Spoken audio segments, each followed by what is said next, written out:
Hello everyone, Mr. Brian here, and I'm back with another Try This at Home science experiment. Now what we're going to be doing today is we're going to be making a barometer. Now a barometer is something that is used to measure air pressure. And what we're going to do today, our materials that we will need to be gathering are as follows.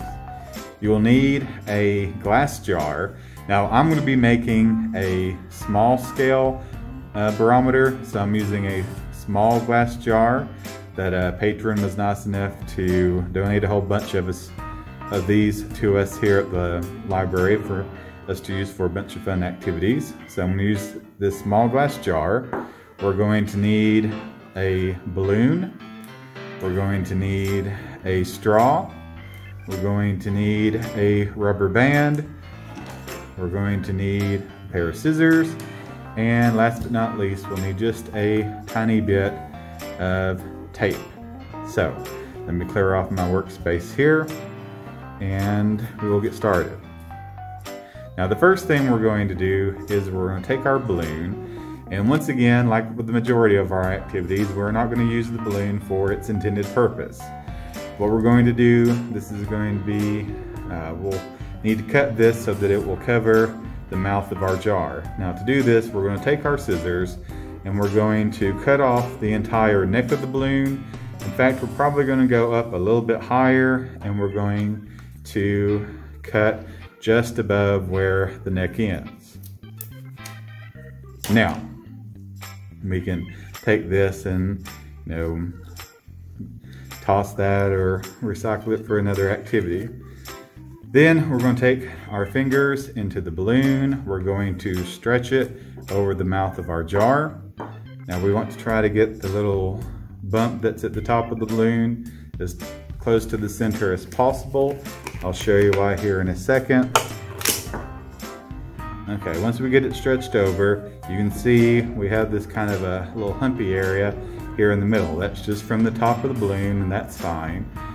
What we would like for our barometers, we would like for this to be as nice and flat as possible. Now, I don't want my balloon popping off the jar here, so we're going to attach it with the rubber band. Now, before I attach it with the rubber band, what I'm going to do to try to make this surface a little bit flatter is I'm going to pull down on the top to where it's over the side, and you can see that's kind of eliminated most of that hump.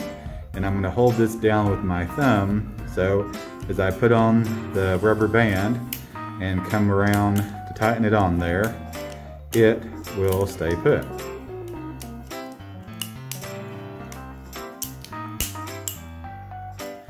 Now, we've got a nice flat surface. In fact, if you wanted to, this could be like a nice little drum, but that's not what we're going to use it for. The next thing we're going to do is that we're going to take our straw.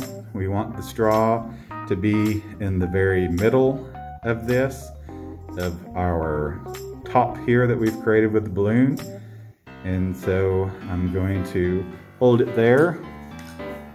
I'm going to get the tape. We just need a small amount of the tape. I'm going to come with this around and I'm going to push the tape down. You can see I'm down here at the end of the straw, but not covering the end of the straw. And I've pushed down here on the sides. And you can see that our straw is sticking out. Like I said, mine is a small scale. If you wanted to do and get a most accurate version, while this one will work just perfectly, a more accurate version would be done with a taller glass jar, like one that you would find a jelly or a jam in, and then use an entire straw, just a normal size straw, instead of what I have here. But again, I'm using the materials that I have here in hand. Now, the reason why we're using glass instead of plastic, this works better. If this was sitting in a window on a hot summer's day, I wouldn't have to worry about it maybe warping as you would with a plastic jar. It'll help us as we're testing the air pressure. Now, as we have higher air pressure, that means we have less moisture in the air. The air that's inside the jar will expand and it's going to push our little straw up. Now if we have a day where there's a lot of moisture in the air, it's very humid, the air feels very heavy, that can cause it to kind of condense down in the jar and push down around the jar on down it, and then the straw will be pushed down instead of its normal sort of neutral position. And I will, as you can see here, I've put an example weather map to where you can see here where we have the H's, or our high pressure. That is where it is very dry, and if you look around the L, or the low pressures, you will see a lot of the rain and other forms of precipitation. So this is a fun little barometer. It's a good time of year to do this. March is our windy month. April is supposed to be our wet and rainy month, so we should be seeing a lot of differences in air pressures here coming in the coming weeks and in the coming months. And so I hope you guys have enjoyed doing this video with me, and I will see you guys in the next video.